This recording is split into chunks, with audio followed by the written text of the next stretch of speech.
On est en train de regarder ce qu'est l'Église selon la Bible et en train de voir 5 caractéristiques qui définissent en quelque sorte l'identité de l'Église. Deuxième caractéristique aujourd'hui, c'est que l'Église est une communauté aimante. C'est ce que l'on voit dans le verset 2 d'Éphésiens 4. On lit « En toute humilité et douceur, avec patience, supportez-vous les uns les autres dans l'amour. » L'Église est une communauté aimante. Mais il y a deux choses qui ressortent, deux implications déjà de ce verset. La première chose, c'est que l'Église, c'est déjà une communauté. Ce n'est pas un bâtiment, ce n'est pas juste un club, ce sont une communauté de personnes.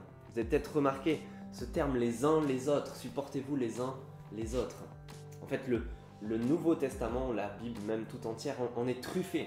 Exhortez-vous les uns les autres, confessez vos péchés les uns aux autres, encouragez-vous les uns les autres. Le plus connu, aimez-vous les uns les autres. Et ici, supportez-vous les uns les autres. C'est une communauté. En fait, on va voir dans la lettre toutes sortes d'implications pour vivre la vie de famille, les relations au travail, les relations avec les autres personnes. Mais après ce grand tournant qui est dans la lettre pour voir les implications pratiques de vivre l'évangile, ça commence par l'Église. Ça commence par ses relations au sein de l'Église. Ce qui nous fait dire que la foi ne se vit pas toute seule. On ne vit pas sa foi en solo. La foi se vit collectivement. C'est une communauté de personnes qui vit ensemble et qui met en pratique l'évangile qu'ils ont reçu. Deuxième implication, c'est que n'ayons tout simplement pas peur de vivre ces relations. Vous avez peut-être remarqué tous ces termes. Humilité, douceur, patience, supportez-vous, l'amour.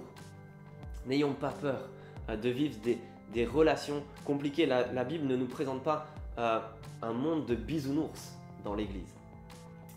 Mais ça veut dire qu'on peut maintenant s'engager dans des relations autrefois compliquées. On peut même avoir les meilleures relations qu'on ait jamais eues dans l'Église, les meilleurs amis du monde.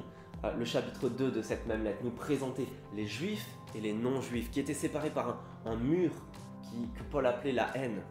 Et il dit que par l'évangile, en pardonnant les uns et les autres, Dieu a réconcilié les uns avec les autres en un seul corps. Il les a réunis comme une entité dans une union pour les faire vivre maintenant ensemble. On peut avoir les meilleures relations du monde avec des personnes de cultures différentes, d'âges différents.